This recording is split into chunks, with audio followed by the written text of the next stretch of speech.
At 5 feet 10 inches and 185 pounds, Guy Lafleur wasn't built like other hockey superstars of his time. But what made him stand out wasn't his size. It was his speed, his flowing blonde hair, and a shot that goalies feared. They called him the Flower, but there was nothing delicate about him.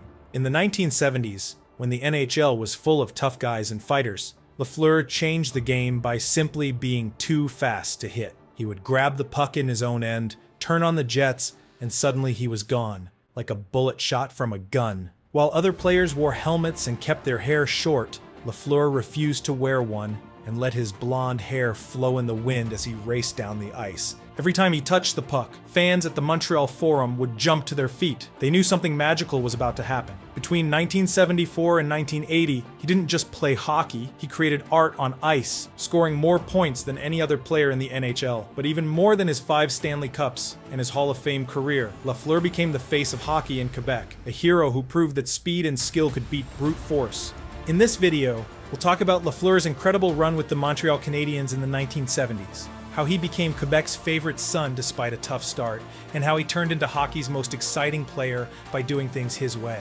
When Lafleur first joined the Montreal Canadiens as the #1 overall pick in 1971, fans were expecting him to step right into the shoes of the legendary Jean Béliveau. Instead, they got a young player who struggled to score just 29 goals in his first 3 seasons. The media called him a bust, and Montreal fans, who were used to Stanley Cups, were getting impatient. But everything changed in 1974, when Lafleur decided to do something that would change his career forever. He switched to a curved stick and let his natural skating style take over.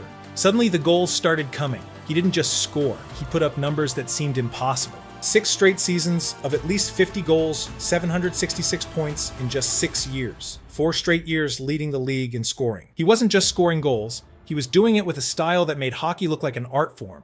When he finally hung up his skates for good in 1991, his impact went far beyond the statistics. He showed that you could play hockey with flair and still win. In a league that valued toughness above all else, Lafleur proved that speed and skill could be just as effective. It all started in a small town in Quebec, where a young boy would spend hours on frozen ponds dreaming of playing for the Montreal Canadiens. The Montreal Canadiens had been the NHL's most dominant team since the 1950s. Winning numerous Stanley Cups and producing legendary players like Maurice Richard and Jean Béliveau. But by 1971, their dynasty was starting to show cracks. Their longtime captain, Jean Béliveau, had just retired, and the team needed a new French-Canadian star to connect with their passionate Quebec fans. That's when the Canadiens pulled off one of the most important trades in hockey history. They convinced the California Golden Seals to trade their first overall pick in the 1971 draft by offering them veteran players and cash. The reason was simple. There was a junior hockey player in Quebec who was breaking every scoring record in sight.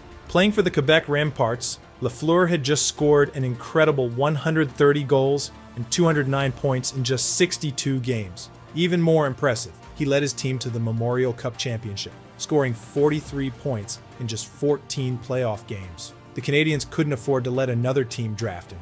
When draft day came, Montreal didn't hesitate. With the first overall pick, they selected from the Quebec Ramparts, Guy Lafleur, making him the first French-Canadian player ever taken first overall in the NHL draft. The pressure on Lafleur was immense from day one. Local media called him the next Jean Béliveau, and fans expected him to lead the Canadiens back to Stanley Cup glory immediately.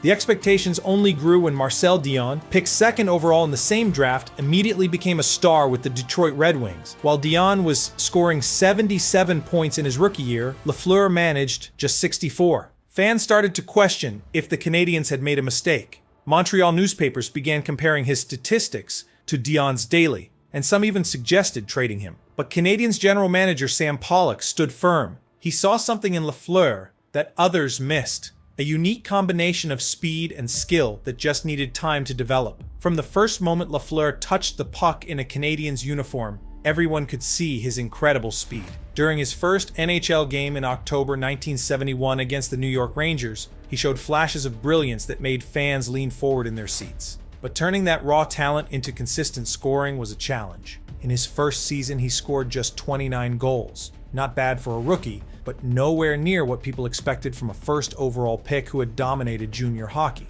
The pressure really started to mount in his second season. While Lafleur struggled to find his scoring touch, Marcel Dion was lighting up the league with Detroit. Reporters kept asking coach Scotty Bowman why Lafleur wasn't producing like Dion. The criticism got worse when Lafleur managed only 28 goals in his second season. Fans who had cheered his selection at the draft were now wondering if he could handle the pressure of playing in Montreal.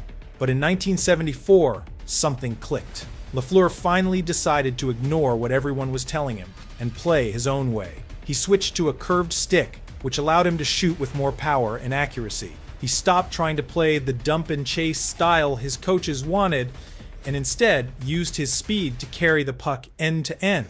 Most importantly, he let his hair grow long and refused to wear a helmet, creating his trademark look of blonde hair flowing behind him as he raced down the ice. The results were immediate and spectacular. In the 1974-75 season, Lafleur exploded for 53 goals and 119 points. His end-to-end rushes became must-see events. Fans would stand up every time he touched the puck, knowing something exciting was about to happen. During one game against Boston, he scored a goal that perfectly showed what made him special. He picked up the puck behind his own net, weaved through the entire Bruins team at full speed, and fired a shot into the top corner without ever slowing down. By the end of that season, no one was comparing him to Marcel Dion anymore. Lafleur had created his own style, one that combined blazing speed with spectacular skill. The French media gave him a new nickname, Le Démon Blanc, the Blonde Demon, because of how he would seemingly possess the puck and terrorize opposing teams. The shy young player who had struggled under pressure was gone, replaced by a confident superstar who played the game with pure joy. Despite his individual success, Lafleur's relationship with coach Scotty Bowman was complicated. Bowman was known for strict defensive systems and structured play, which went against Lafleur's free-flowing, creative style. During one game in 1976, Bowman benched Lafleur for almost an entire period because he kept ignoring the team's defensive strategy. After the game, Lafleur exploded in the media, saying hockey is about scoring goals, not playing like robots. The conflict reached its peak during the 1976 Stanley Cup playoffs. Bowman wanted Lafleur to play a more defensive game, especially against the Philadelphia Flyers' aggressive style.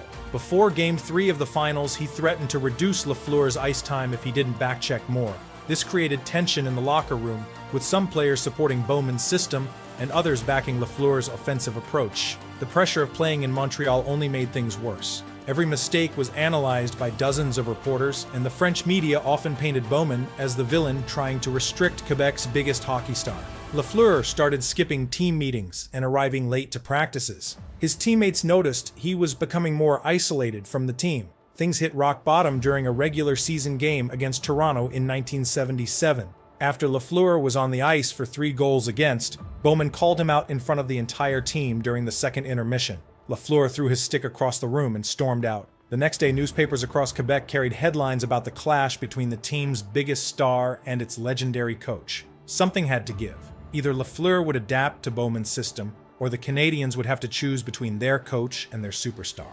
The turning point came after a private meeting between Lafleur, Bowman, and Canadiens captain Yvan Cournoyer in early 1977. Cournoyer, who had played with both offensive flair and defensive responsibility throughout his career, helped bridge the gap between coach and player. During that meeting, Bowman made a compromise that would change everything. He would let Lafleur play his creative style in the offensive zone if he committed to back-checking when needed. The change in Lafleur's game was immediate. Instead of completely ignoring defense, he started picking his moments. He would back-check hard when necessary. But once the Canadiens got the puck, Bowman gave him the freedom to create. This new balance led to Lafleur's best season ever.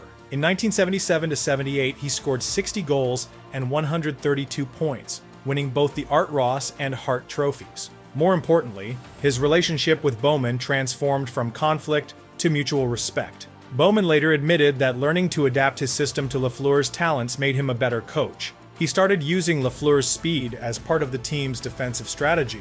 Opposing teams became so worried about Lafleur's breakaway potential that they played more cautiously. The rest of the team noticed the change. Lafleur started showing up early for practices and taking a leadership role in the locker room. Young players like Pierre Larouche and Pierre Mondu credited him for teaching them how to balance creativity with responsibility. The former Rebel had become a team leader, and the Canadiens were about to enter the most dominant period in their modern history. From 1976 to 1980, Guy Lafleur dominated hockey in a way few players ever have. He strung together 6 straight seasons of over 50 goals and 100 points, something no NHL player had done before. In 1977, he led the Canadiens to one of the most dominant seasons in NHL history. The team lost only 8 games all year, and Lafleur scored 136 points, including a career-best 56 goals. The 1979 playoffs showcased Lafleur at his absolute peak. In a crucial Game 7 against Boston, with Montreal trailing 4-3 late in the third period, Lafleur scored one of the most famous goals in hockey history. With just minutes left, he took a pass at center ice, streaked down the right wing, and fired a shot that beat Jerry Cheevers to tie the game. Montreal would win in overtime and go on to capture their 4th straight Stanley Cup. During this golden period, Lafleur's achievements piled up. 3 scoring titles, 2 Hart trophies as league MVP, and 3 Lester B. Pearson awards as the player's choice for best player. But his most impressive record came in 1977 when he scored 28 game-winning goals, a single-season record that still stands today. By 1980, he'd become the first player in NHL history to score 50 goals and 100 points in 6 consecutive seasons, a testament to both his incredible skill and remarkable consistency. Yes, Guy Lafleur never won another Stanley Cup after 1979. Yes, injuries forced him into an early retirement in 1984 when he was just 33 years old. And yes, his comeback attempts with the Rangers and Nordiques weren't as magical as his prime years in Montreal. But what Lafleur gave hockey was something more important than just statistics. He showed that the sport could be beautiful as well as brutal. In a time when the NHL was dominated by the rough-and-tumble Philadelphia Flyers and their Broad Street Bullies style, Lafleur proved that speed and skill could still win championships. His end-to-end rushes, with that famous blonde hair flowing behind him, inspired a whole generation of French-Canadian players like Patrick Roy and Mario Lemieux to believe they could make it to the NHL. Even today, more than 30 years after his final game, fans in Montreal still talk about Lafleur's spectacular goals and his impact on Quebec culture. That's why they called him